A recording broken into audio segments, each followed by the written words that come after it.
Welcome, thank you for coming, thank you for volunteering. Eco Experience is easily our biggest need for volunteers the entire year. I think it's something around 250 time slots over the 10 days or so that the fair exists. So we really can't do this without you. It's a huge event. Somewhere on the order of a quarter to a third of 1 million people are going to pass through the Eco Experience solar area. That's what you're helping us connect with. So I can't effectively thank you enough. You'll hear it a lot today. So if you don't leave here feeling good about yourself, I'll give you a handshake on the way out. We'll get there. I guess I am kind of odd not telling you who I am. My name's Jensen. I am the board chair of MRES. MRES has 13 board members, all volunteers. We're pretty much a volunteer-driven organization. So I will be your guide on the trip through what is MRES. I recognize a lot of faces here. I'm sure a lot of you know a lot of what we do, but we're for the budget we work with and the one staff person we have, we do a lot. And so even if you think you know everything, there's a chance you're going to learn something today. And if you're new and you're volunteering for your first time, get prepared to write some notes down. Okay. So first thing off, what is MRES? Our mission is to advance a sustainable society and a renewable energy economy through education, leadership, and example. And what does that mean? Okay, we are a volunteer-driven nonprofit. We are nothing but volunteers, effectively. We have Laura Sina, our managing director, and then everyone else is donating their time for the cause. What we try to do is connect with Minnesotans interested in renewable energy. I think, as we grow and expand, at some point, we're just going to be out there yelling at everyone about renewable energy and why it's great. But at this point, we're kind of trying to target, the ones that have that spark of interest, the ones walking to the Eco Experience building, not the ones randomly out elsewhere. And what we help them do is understand their energy sources. We have a primary focus on solar, and we want to help people, empower them to help us progress the state towards effectively a goal in the long term of 100% renewable energy. I don't think anyone here, or hopefully, wouldn't be mad if we eventually got to 100% renewable energy. Not going to happen tomorrow, but we want to get there eventually. Something clean, something sustainable, something renewable. So as with that in mind, a little bit more standard language for you. Let's, as I mentioned, my name is Jensen. I'm the board chair. Going around the room quick, we have other board members here tonight. We have Richard Harrington. If you could just stand up quick. Wave. Richard's relatively a new board member. Trying to make sure I don't miss anybody, so if I'm overlooking something. Tim Bethke is here, another board member, currently our treasurer. Rebecca Lundberg is over there. You'll be hearing from her for sort of the Q&A, some technical details, some solid, more renewable-focused information. Doug Shoemaker, who if you don't know, needs no introduction. Who am I missing any other board members that are out there? Jan Hubbard, well, Brett Madison's over there. He's a new board member. I'll talk about him a little bit at the end of the slideshow. Jan Hubbard is around here somewhere. Also a board member, currently our secretary. And then we have, beyond that, another 7 or so board members. The reason I point them out is, they're going to be a key resource. A lot of them are going to be filling roles of lead volunteers. So over your time at the event, if you have questions or concerns or anything, the lead volunteers, which will be board members and some other individuals, will be the key resource there. But basically, we are a board, we're volunteers. MRES has been around for over 30 years now. We're coming up close on our 35th anniversary, actually. And as mentioned, our primary focus is solar. This is sort of the way things have evolved. We started as a solar energy society, turned into a renewable energy society because we broadened to wind and other things, and then other organizations sort of filled in the holes for other technologies, but solar was still the underserved resource in Minnesota, and so and just inherently the knowledge pool of solar kind of drifted towards MRES. So we inherently have a focus on renewables, but by all means our broad support is, our primary focus is solar, our broad support is all renewable energy.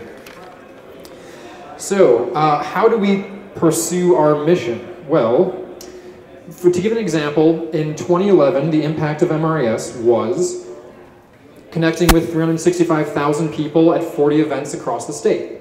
We're going to hit a large chunk of those at the Eco Experience. So part of what you do and part of what we do in 2012 is what you're going to do in the weeks coming up. We provide an online resource. Our website gets 25,000 unique people every year, or did last year. Our Solar Boat Regatta got 70 kids and teenagers involved last year. This year I believe we cracked 100 or so. It was the biggest boat regatta yet.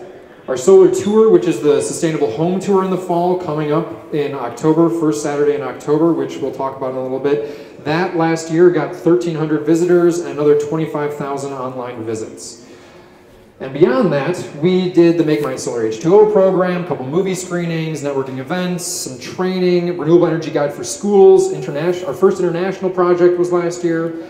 And of course, emails, phone calls, blog posts, media inquiries, industry meetings, educational workshops, coalition partnerships, equipment rentals, national presentations, and knowledge sharing in general. So that's what we do. How do we do that exactly? Is we break it into sort of chunks and events.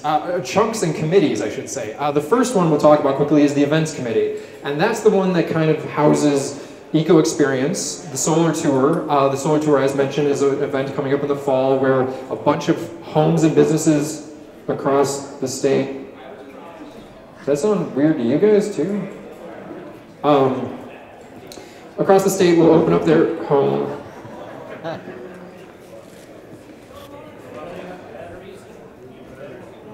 Yeah, we don't have the charger for this thing, unfortunately. Maybe that'll help. The fall... Not so close. Okay. It's a learning curve, this thing, or not. I don't know. Okay, the Fall Festival will come up this fall as well. That's sort of our networking social event that works also as a fundraiser for MRES. The Solar Boat Regatta in the spring. As mentioned, it's a event. I'm sorry, this is extremely distracting to me. I'm getting like buzz feedback this direction. We don't need it. I'll try a little bit further away, and then maybe this will work out, hopefully. So events committee mainly has all of these tabling events, is those 40+ events across the state. We go, we visit, we try to get to the neighborhood fairs, the county fairs, the energy-focused events where we can, sharing information. We're pretty much the only organization that does that level of interaction across the state. We have the monthly guest speaker board meetings, which many of you probably attended. The videos for those get put online on our website. And then under events as well, we have the solar trailers and some solar equipment rental. Solar cart, the Pathfinder, which allows you to sort of assess your solar resource at home, and a couple other items that can be sort of help people get their legs under them and move forward without having to buy a bunch of things. The Advocacy Committee is currently in the midst of establishing a campaign development for 2013. But basically, this is the section of our organization that sort of takes and answers the question of what should we really be pushing outwardly, actively. And that can include a lot of different things. Through Advocacy, we're involved in the Solar Works Coalition, which is a group of 80+ organizations across the state, businesses, individuals, other nonprofits, working towards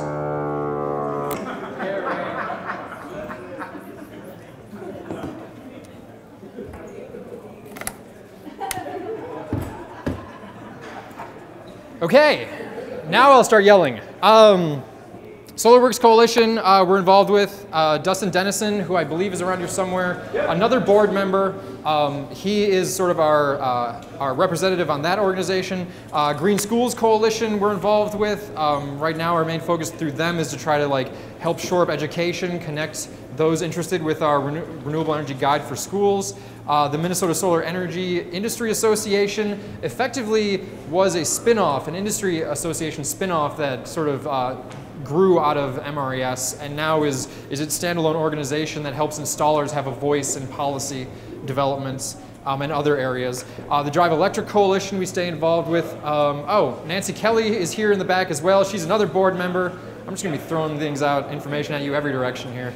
And then also we're involved through advocacy in the Minnesota Environmental Partnership and the Minnesota Environmental Initiative. So basically MRES through advocacy just sort of stays connected, helps support policy, regulatory issues that, and connect with the general public in a way that gives them information that they can do something with and help us progress the state of renewables and solar in Minnesota forward. Training committee is the third committee I'll talk about. This one houses obviously the classes, makes a lot of sense. I highlighted some upcoming ones there, made them red. We'll be providing this information at the event, but basically these are some of the things that are really important to help people connect with MRES. It's good to go to a meeting, but if someone's really interested in doing something, learning about PV, learning about how to build a cell phone charger, we've started this renewable energy and electric code class is a very technical, industry-focused hole in the system that we kind of are trying to shore up and fill. We also, through training, do some general public education and presentations.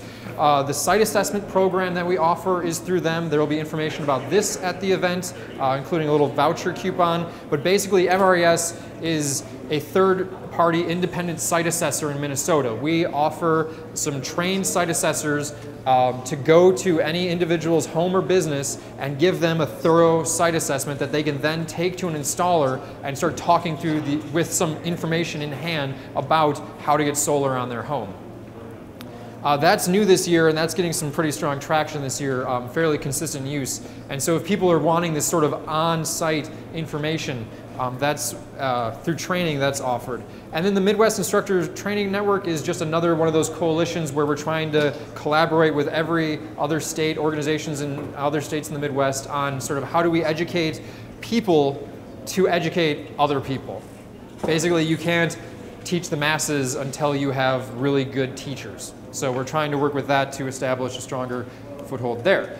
Finance and Fundraising Committee exists. It focused mostly on financing right now, but we're trying to shift it over to fundraising more. Basically, this is our budget development, taxes and bookkeeping, and establishing some fundraising plans for the future to keep Minnesota MRES doing what we do. As mentioned, we have a surprisingly small budget for the amount of stuff we're involved with, so every dollar counts. And finance and fundraising helps make sure that those things kind of flow smoothly.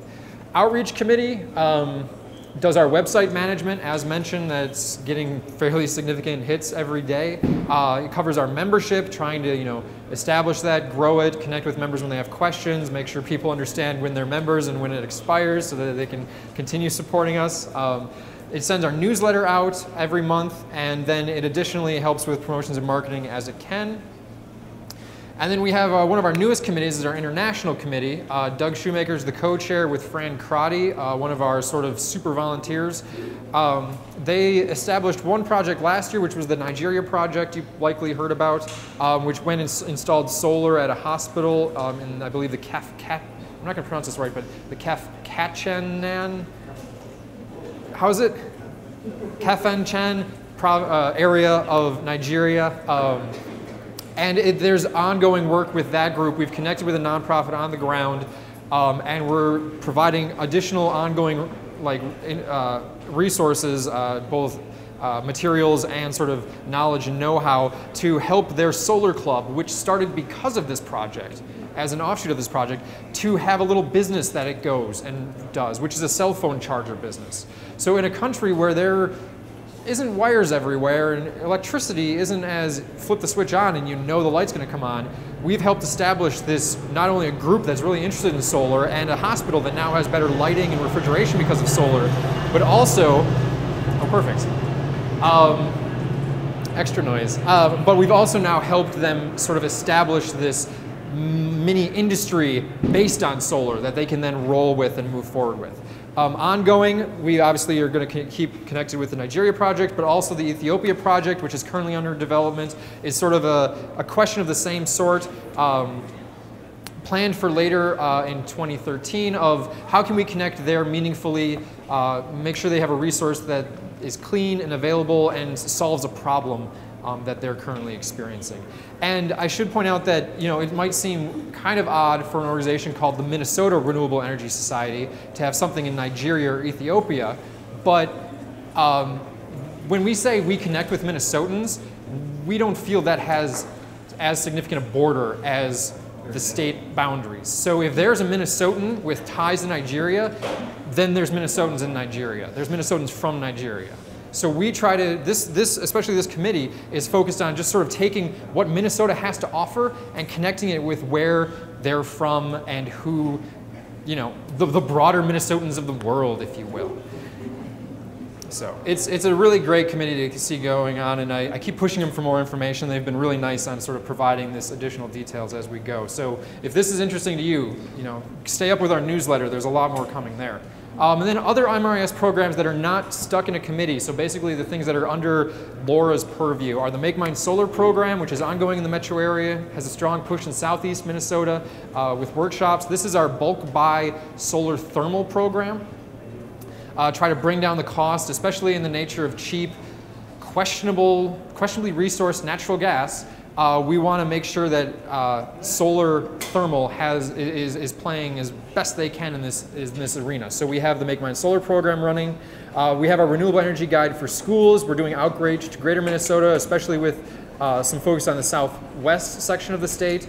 Especially when I say a couple of these, like focus in this area, focus in that area, you'll hear from them at the end of this presentation, but the CERTS organization, the Clean Energy Resources team, is the primary organization helping us, funding us to make sure that our resources are getting out to these areas better. So those two, focused on southeast, focused on southwest cases, are because of CERTS grants that are letting us do this. We're doing it broadly, but it gets, it helps a lot when you can actually provide some direct resources to that sort of thing. And then, of course, the Minnesota Solar Challenge just started. You may have read about it. This is a DOE-funded project that goes to the state of Minnesota. MRES offered their services, and it was accepted through a bidding process or sort of application process, and we're coordinating the local government portion of this. The intent is to reduce the balance of system costs of solar, which means not the equipment, not the labor, but the permitting, the zoning, the confusion that exists when an installer goes to a city that's never had a solar installation before.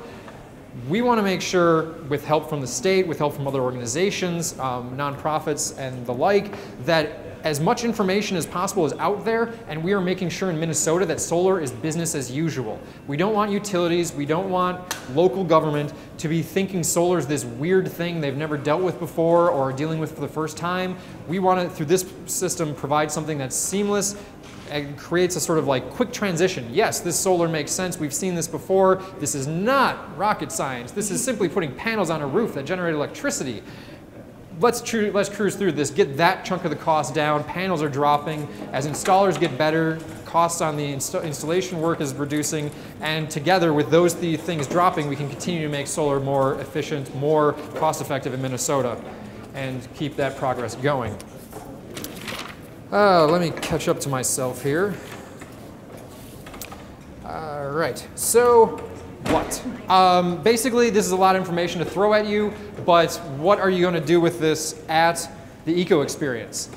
Basically, why are you here right now? Why do you support MRES? And how do you want to get involved? Should be driving your involvement at the Eco Experience. Basically, I want to really strongly recommend that you sort of let your support of MRES, let your support of solar show. Give personal reasons why you're doing things. If someone's coming up to you and asking questions at these events and you're not sure if you should be talking about a committee or something else, talk about something you've done with MRES or read about that MRES did, or simply suggest a committee that you thought was cool that might relate to what they're doing. A lot of this information, as the board chair, as deep as I've been in MRES, there's still things that happen that I'm like, I didn't know we were doing that actually. I'm glad I am aware of this now, because we're, volunteer driven means volunteers are doing something everywhere almost every day. There's something going on, and just because you don't know about it doesn't mean you can't sort of help someone connect with renewable energy. The way you're connecting with renewable energy, why you're connecting with renewable energy is MRES. So let people know about that when they're asking questions. Let a little bit of your interest bleed out. Don't be, too worried about the exact right answer. If you're not sure, let them know, and then maybe tell them to go to our website, connect them with some resources. The big stuff to kind of push at the event that you should know about MRES, our membership.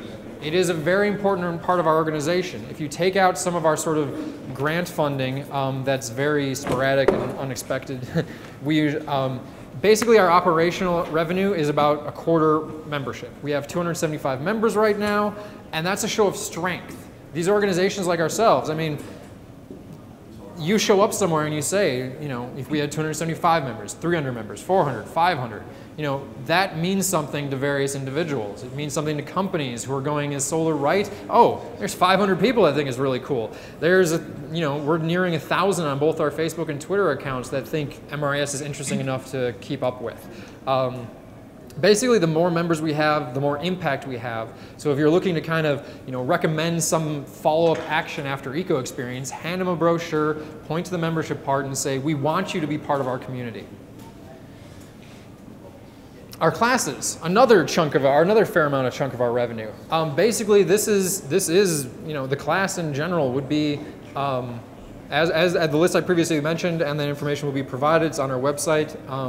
Basically, knowledge is power. We're trying to connect Minnesotans to renewable energy. What does that mean? Answer questions. Help them learn about it. That's what we do. That's us in a nutshell. So our classes are a huge part of this. This is the sort of targeted opportunity. If someone's wanting to learn, they can do a lot online through our website, through our meetings. But if they're wanting to, learn about the details of PV, we have PV 101 and PV 102. Those are probably your best chance to sit in a room and have someone give you the wave of information you're hoping for and searching for. Finally, the site assessments. This is also, again, an education aspect of MRES. The more we do, the better we can design this program and the more we can market it and expand it. But basically, this is the personal education. If someone's asking, like, how in the world do I figure out my house, its solar resource, and they're not ready to engage an installer in that process, tell them we do site assessments. Hand them a little brochure for it. That's a key. They will get a printout that they can take to an installer and go in with some solid information. Is there a question? Do they charge for that? Our site assessment program, yes. It's, I don't remember the commercial cost, but residential, it's $175. I believe at the event the voucher we'll give has a little discount attached to it to kind of drive the interest in it. Yeah, $25 off. So, and that's one of those things that as we have sort of these site assessors that are trained in this thing, vetted, who have gone through a process of learning how to site assess. This is one of those things that if we get some serious critical mass going on this and a lot of people kind of churning it through, our goal would be, of course, to drop that down and get this as just sort of another run-of-the-mill thing someone does on a weekend and then goes off to a solar installer and gets the process rolling. So the other big thing coming up is the solar tour. There's opportunities to volunteer at this. There's sites across the state. We're having an after party this year. And we still have a chance for people to submit their homes and businesses. So basically, there should be a flyer for this as well, I believe, going to be at the State Fair. We're going to have a bike tour this year in South Minneapolis. There's a whole lot of development going on here, and this is one of those events that's really going to probably start morphing and improving fast over the next few years, and pushing it now and keeping that attendance high and letting people go and see renewables in action is massive. We've had frequent anecdotal stories, so nothing hard and fast, but people saying, I went to the solar tour the first year because I was curious if this stuff actually worked. The second year, I went and got some details from the two houses that kind of looked like mine. Third year, I was on the tour. That's what we're hoping to drive with this sort of involvement. And seeing as how it's right after the eco experience, the state fair, this is their chance to sort of take this, oh, I saw this big building of renewable and sustainable technology and opportunities. What is it like in the real world? This is the opportunity to go ask a homeowner, ask things. And it's beyond just the solar tour. We've expanded it. We have EVs on the tour. We have the whole sustainable living with chickens. That I actually really love the sites with chickens. Personal preference. And then some small wind is usually on the tour. Other sort of efficiency type steps are highlighted when we can. Basically, without changing the name, it's a sustainability tour. Let's see here. And then basically, what I want to stress is that through all of this, through all the volunteer efforts, through the membership funding and the other funding streams we have, we're really trying to just avoid one thing going forward. And that's having to suggest this happen in the spring. Basically, what you do at the EGO experience, the interest you drive in MRES, the people you connect with us, are what's helping us avoid this sort of having to go ask other corporations for their support. We want to keep this Minnesota Renewable Energy Society, not some amalgamation of advertising and other things to keep us running and keep us educating. Yeah? Why is an oil company partnering with Yeah, it's an energy company. Haven't you seen their greenwashing ads? So, thank you again. That should hopefully answer or create a bunch of questions about MRES. As a quick thank you, I'm not sure if you noticed, but Brett Matson over there is selling Chinook Books for us. It was one of our fundraisers this year. Sort of as a thank you to you, we're pretty much saying name your own price on those. I'd strongly encourage $10, $5 if you're really looking for a deal. But basically, we got some of those to get rid of, and we love you. So please have at those as best you can. As a side note, you may notice that Brett is injured. Last week we had an event, and I told him to sell 20, and he didn't. And so that should also probably drive you a little bit. But other than that, I'll be around for a while. All the other board members are here. Ask your questions of us. This is the event to do that so that you're going into the ECO experience with everything you possibly need.